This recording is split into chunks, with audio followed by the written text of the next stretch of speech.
Hello everyone, I'm here to tell you a bit about the breeding of dinos, how to do it, what works how, what to keep an eye for, and some ways to make your life a bit easier.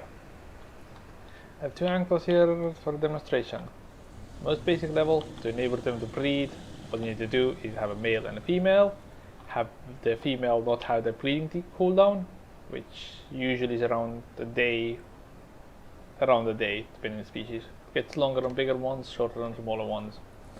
You just enable wandering on both and they will start mating.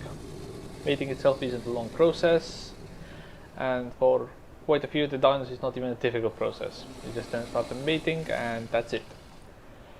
For many of the species though, they tend to run around, so you have to either pen them in or, as silly as it is, literally just whistle them to stop moving, to stop following, and they will stand still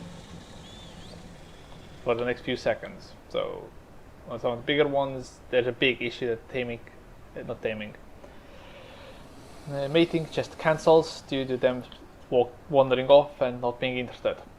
So box or whistle and whistle and whistle. Annoying, but it works.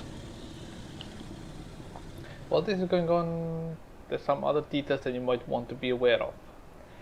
How far you've leveled the parents doesn't affect the child. Only thing that matters is how high a level it was when you first tamed it and what stats it had when you first tamed it. The child will take a semi-randomized list of stats from the parent. On this one I put all the points from leveling to melee damage. Nothing else has been increased over base. On this one everything has gone to health, nothing else has been increased. From these stats the child would get them at half random, but it is biased towards the higher of the stats. The level of the child is basically how many times the dino has leveled up in the wild or in the background when it got spawned, and be redistributed based on that. So if this one has 195 oxygen, 192 stamina, this one has 192 stamina and 150 oxygen. It will most likely get the oxygen from the other parent and stamina from either, meaning it will be a slightly higher level than either of these in most cases, unless your dinos are both exactly same stats, in which case you will actually end up with the exact same level as they were initially. Now this one already laid me an egg, now has the cooldown of 1 day 15 hours. You can't mate the female again. The male again is ready to go right away. The mating itself doesn't have as many hefty limitations as you think. It needs to be the same species and it needs to be not tamed and not hostile, meaning you can actually use another tribe's dino if they agree to it. All you need is have them wandering right next to each other and have neither one of them attacking the other. The egg itself, as you can see, currently shows it's spoiled and has egg health. One hefty suggestion: don't ever put the egg on your hotkey bar. If you use it off the bar, you'll not get a placement like you would on a wall or a foundation. You will eat it, and you're kind of back to square one. For this area here, it's really cold, so as you can see, the egg goes too cold and will not incubate and will instead slowly lose health. If we will just leave it, it will probably die in the next hour or so. The easiest way to counter this is to just have a few campfires running, and in the cold area that can be quite many. If you were in a warm area you would not need anywhere as many, almost really you would need none, and you'd have to deal with it being too hot instead. And in the Kittle case it's actually, this huge pile of campfires worked. It is the cheapest method of getting it hot enough in a cold area to have the egg hatching. In a warm area you can't really cool it down, but most eggs aren't really bothered unless it gets really hot. The second option, which I'll show in a moment, is using air conditioners. In the ice area, temperatures are usually cold enough that you need somewhere in the region of 4 to 8 of them to make sure you have enough resistance to cold. Let me turn all these fires off.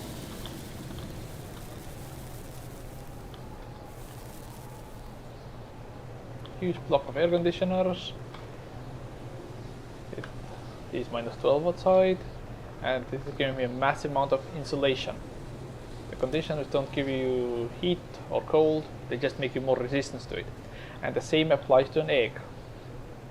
It's incubating currently in -13. It would work in the other direction as well, where you can have it too hot and the air conditioners will give it enough resistance to not care. Okay, I'm gonna speed forward while the eggs now slowly hatching. Okay, I have taken the time in between to get the eggs almost hatched. Forgot to mention earlier, but you can use your own inventory, which is a bit less efficient, or a fridge to make your eggs just pause. They don't take damage, they don't lose time. You can just have them in a fridge and they will pause.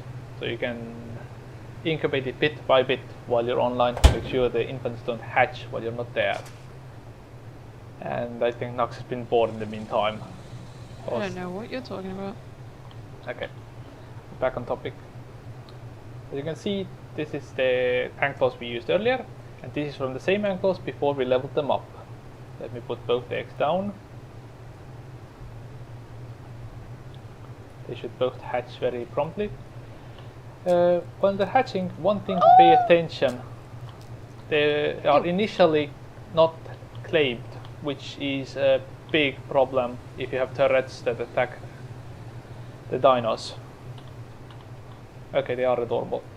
Because they will count as almost hostile player dinos. So if your turrets shoot dinosaurs, not just players, they will shoot these babies the moment they are born. So either have the complete outer side of your turrets, or make sure the turrets only shoot players, or are temporarily turned off. Now I quickly need to give them some food. For the first 10%, while they show up as babies, you need to feed them by hand. They will not take the food from the feeding trough.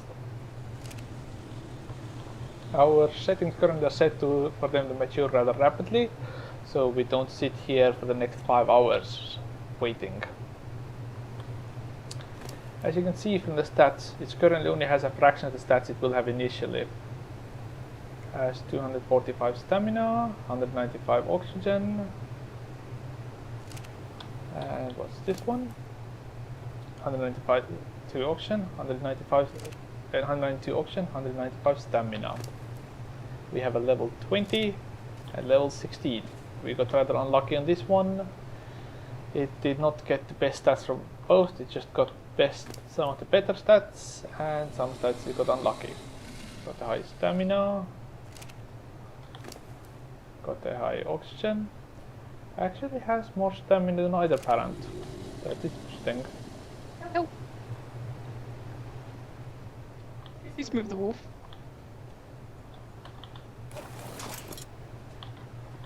Thank you. Okay, I'm not even gonna try to figure out how you manage that. Anyways, we will be back once some time's passed and these have grown a bit. For the first few minutes to an hour, depending on your settings, you will literally need to feed them. They will be able to carry out a little food and they will eat it very rapidly, as you can see here. Their hunger is rather small and they will just eat and eat and eat. For the plant eaters, have multiple stacks of berries. For meat eaters, have a few hundred meat. They will eat immensely more than any adult dino.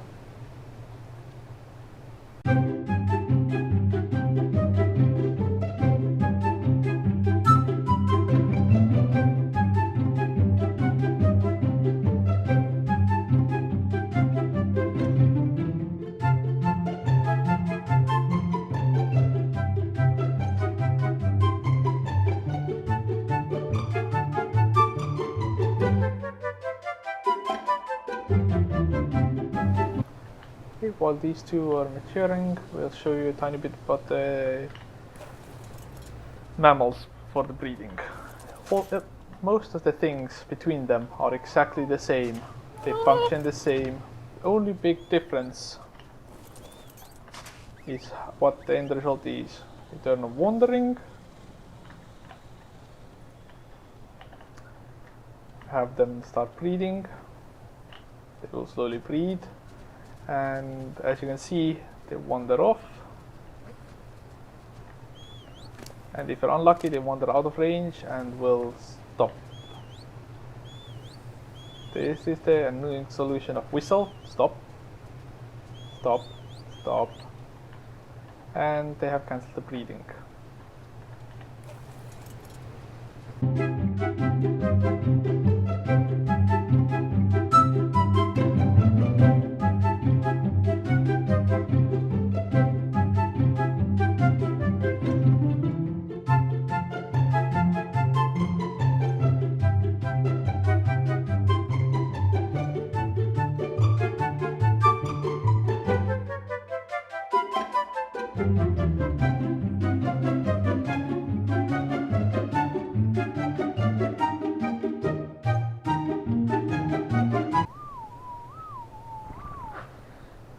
And after the 5 minutes of non-stop whistling, which probably did not good things to my ears, we have gotten to gestation progress.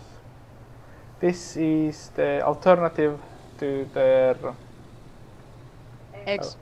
alternative to the eggs. I was going over the wandering, which you already did. Yeah, I did enough. Sorry. The gestation progress, unlike an egg, you have less control over this. It will go from start to finish in one go, and you cannot stop it, slow it. So once you start it, you need to wait till end. Though usually it is shorter than the eggs. Most gestation for most predators, for most mammals, is up to 2-3 hours, while eggs go up to about 17 hours for the quetzal. The baby will be need to be handled exactly the same way as these ones. Feed the correct food, wait for it to grow past baby, and once it's past the baby stage, into a stage of juvenile or anything above, which happens at 10% maturation, it can eat for on the feeding trough, and you can basically leave it as long as you make sure it has enough food in it, and it'll get the rest of the way by itself.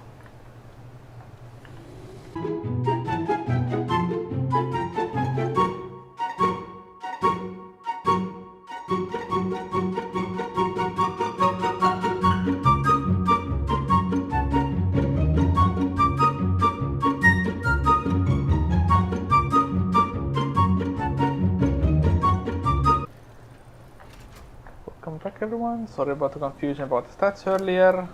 As you can see, I have an Agbo here with 245 stamina. She's the one that got used earlier to breed the other egg, from where the slightly higher stamina came from.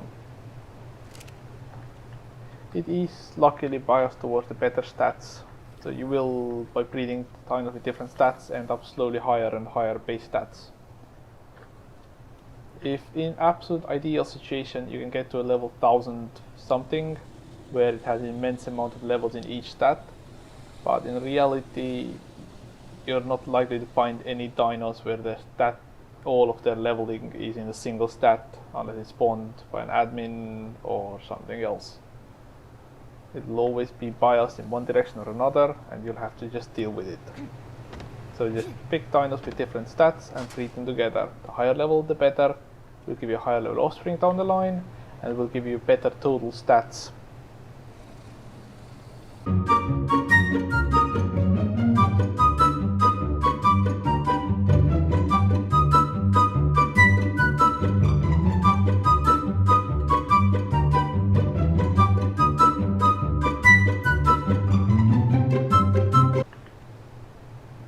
As you can see, we now have a juvenile here instead of a baby, meaning it is now old enough that it can have food not in its own inventory, but in the general feeding trough, which makes it immensely easier to keep it fed.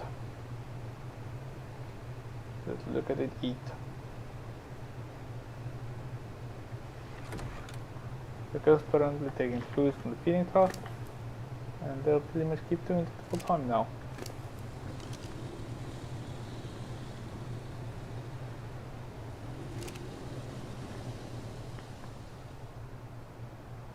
So do keep in mind, you will need a lot of food for them to really grow. we don't really have enough berries here, so they would actually eventually end up starving.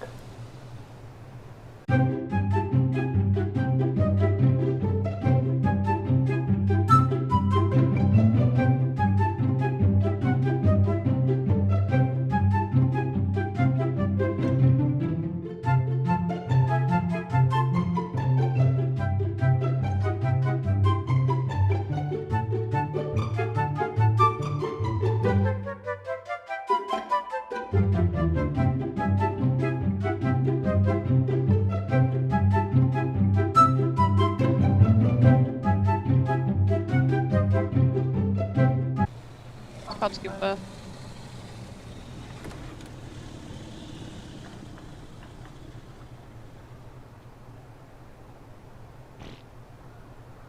Twins! We had twins! And we got a very lucky percentage chance, and we got ourselves a pair of cubs.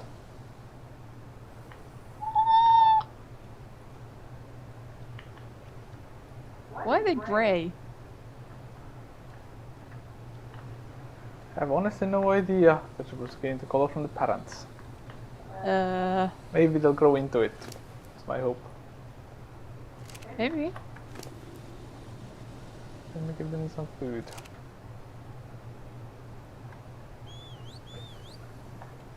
As you can see, the only real difference is now we feed these ones meat.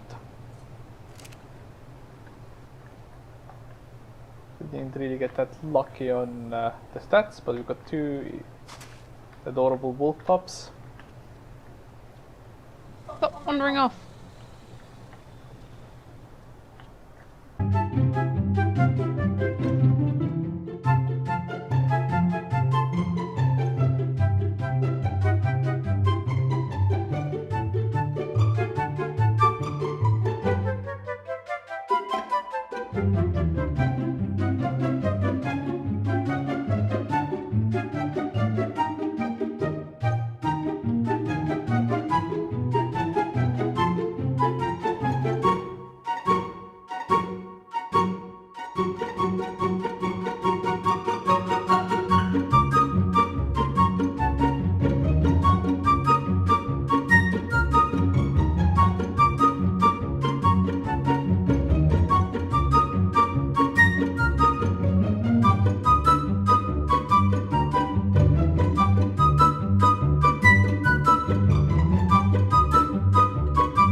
As you can see from speeding forward, the dinos are actually just growing smoothly. It's not like big stages where it just jumps.